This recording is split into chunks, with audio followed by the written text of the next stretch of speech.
My name is Drew, I'm 18 years old, 6 feet tall, a damn good swimmer, and I live in a small city in Louisiana. I'm not afraid to give out my information like this because it won't matter after tonight. I was always a little different from other children when I was growing up. Teachers always seemed wary of me, even paranoid. They'd avoid prolonged discussion with me, and often snapped at me for asking questions. I got in trouble a lot more for things other children would do too, but nobody cared when they did them. No, it was just me. As the years passed, I think the other kids started to see the difference between us as well. One by one, the children I played with stopped wanting to be around me. They'd purposefully exclude me from games at recess or from groups during class work. My mother used to tell me that it was because of my eyes. She said that, traditionally, people with bright green eyes, like me, were thought to be witches. We'd laugh about that one a lot. She even suggested, more than once, that I be the Wicked Witch of the West for Halloween. I'd laugh it all off, because it just didn't bother me that much. It didn't really start to bother me until I started to see the differences myself. When I got to middle school, things changed drastically. The other kids started to get violent towards me, and the teachers wouldn't do anything to stop them. It almost became the norm for me to skip PE because the other guys in my class would all gang up on me. Now, I'm no wimp. I can defend myself, even against multiple assailants. My dad was an ex-Navy SEAL, so I could take care of myself in a fight, but no amount of training can help you when it's 25 on 1 against you. It was stay away from class, or go to the hospital. One day, I got caught ducking out of class and wasn't able to get away. I had to go through PE. I guess the boys had been saving up their aggression for me, because it was especially bad that day. One of the older boys in my class ran up behind me and kicked me in the backs of my knees. Another grabbed me as I fell, picked me up, and threw me to the ground. Then, they all started to kick me, stomping on me, throwing shit at me, anything to hurt me as much as possible. When I'd try to scramble to my feet, one of them would just pick me up and slam me back down. When it was finally over, I'd managed to stave off some of the worst blows they threw at me, but it was still pretty bad. I had a few cracked ribs and a broken tailbone, not to mention bruises everywhere. Of course, there I was, sitting across from the principal, in his office, explaining what happened, with 2 other boys sitting beside me. I pointed to my black eye and how I was having trouble breathing. They said I was a racist, and that was the end of it. We all get detention, and the attacks became more frequent, because nobody likes a snitch. It was the night after that incident, however, that things really changed for me. I was looking in the mirror at my black eye when something caught my attention. It was the glimmer of my eye, hidden under the baggy, swollen flesh around it. There it was, bright green. I stared into the mirror and my eyes looked back at me. Everything else around me swirled and swam away, and only I and my reflection were left, with those green eyes. I had never really looked at myself before. What normal person just stares at themselves in the mirror, right? Had I always looked like this? It seemed like lines had been drawn into my face from years of agony. Wrinkles in my skin looked as if I had never smiled, not even once, in my entire life. I started to cry. The salty tears welled up in the sore and swollen skin and it burned like hell. I closed my eyes, as if closing them would keep the tears in.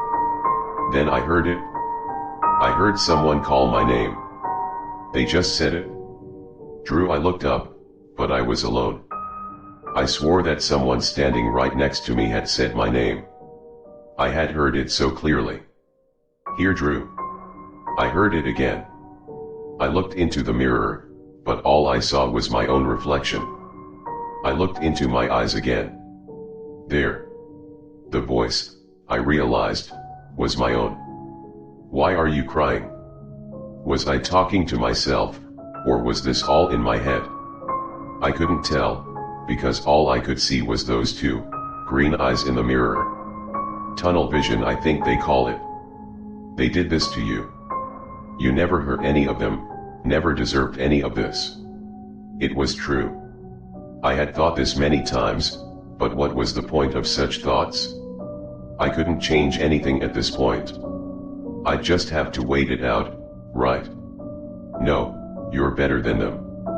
If God cursed you, then spit on his creation. What? What was I saying? What did that even mean? If witches have green eyes, then maybe we can put a curse on them. This was crazy. There's no such thing as magic. No such thing as curses. Oh, how wrong I was. As I left the bathroom, I could still hear the echoing of the voice from the mirror. A curse cast once, turned 7 times. I can't describe to you my fear at that moment. I tried my best to let that memory go. Tried my best to forget about that night, but it was no use. After that, I'd find myself, sometimes, when I was alone, talking to myself, and then that voice would answer. Long conversations with someone who wasn't me, but was me at the same time, would drag on for hours almost, and I wouldn't even realize it. It was only a couple of times at first, but it became more and more frequent. Soon, I wouldn't even notice whole conversations going on. The line between myself and whatever that thing was blurred. The walls got fuzzier and fuzzier, until there were times I couldn't even tell the difference. I'd lay in my bed at night, I'd think of the people who'd hurt me, shunned me, and I'd laugh. Then, I'd start sobbing. Laughter turned to sobbing, turned to homicidal anger, then, back to laughter. I was falling apart. That's when it really started. It seemed like just mere coincidences at first. My best friend, a girl I'd known since I was little, and who'd always be the first to get me in trouble for a good laugh, was diagnosed with epilepsy. She had a seizure in the middle of class one day, right after she'd threatened to give a poem I'd written to one of the teachers. It had some graphic imagery in it, and I would have surely gotten in trouble for a lot less. A boy I'd always had troubles with, he used to be a friend, but was always willing to side against me if it kept him in good graces with our classmates. His parents disowned him, and then divorced. It would come out a year later that his mother had molested both him and his older brother. He eventually committed suicide. I laughed for days at these things at first. Karma sure was a bitch. I laughed and it only got better from there. Everyone who'd ever hurt me, everyone who'd ever crossed me, got what they deserved. Teachers lost their jobs, kids' life were torn to pieces irreparably. It seemed like a dream come true. After a few years, things seemed to quiet down. Tempers evened out, as they often do when you get out of middle school, and people I used to hate became better people. I forgot about the voice, and the curse. Something else started though. I started to see things. Things that just weren't there. A light appeared outside my window one night, and shined into my room. I called my dad in to look at it, but he said there wasn't any light outside my window. I pointed straight at it and said there, right there. See it? He looked out and told me that it was just a street lamp down the road, but it wasn't. I knew it wasn't. Someone, or something was looking in my window, watching me. I started to catch glimpses of things looking at me from around corners, but they'd disappear when I turned to look at them. They were following me. My paranoia got worse and worse over the years. I wouldn't let anyone touch my phone or my computer, because I knew they would go through my messages. I didn't have anything to hide, nothing of value to take, but I knew there was something that they wanted, and I wasn't about to let them just take it. My brother did amateur boxing. He was actually the state champ at one point. He always looked out for me when I was little. On the night of one of his biggest fights, the fight that was supposed to start his pro career, I came to watch him fight. He hooked me up with some sweet ringside seats for me and my friends. I was so excited that I went hoarse from cheering for him when they announced him entering the ring. Halfway through the second round, his opponent landed a solid shot on his shoulder, shattering the joint. My brother was never able to fight again. It was then that I remembered the voice and the curses it had visited on the people around me. But why would it hurt my brother? He'd always looked out for me, always helped me when I needed it. No, it was just a bad accident was all. No, it wasn't. One by one, my friends all fell to the curse that surrounded me, my new best friend, my real best friend, every girl he ever dated, dumped him. One moment they were in love, ready to take their vows, the next, they wanted nothing to do with him. One girl, who he really felt a connection with, who he really wanted to make it work with, got pregnant, but the child wasn't his. She had cheated on him multiple times, and, while there was a chance it might have been his, she told him even if it was, she didn't want him around and she was going to put the child up for adoption. How fucked up is that? My other friends. One's parents divorced and now hate each other. Another father abandoned their family. There was someone very special to me. This girl was my first real relationship. I loved her so much and wanted to marry her, wanted to settle down, have kids. She and I shared something very special. But nothing was meant to last for me. Her parents became abusive.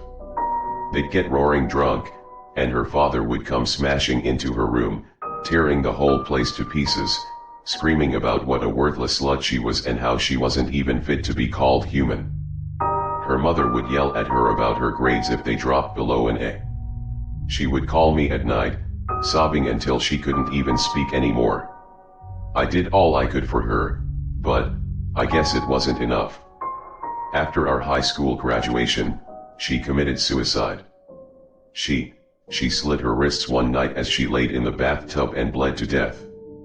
After I found out, I ran to the mirror, screaming, begging to know why this had happened. Why were the ones I loved hurting so much? Thinking back now, I understood. 2 months ago, my mother died. There was no cause.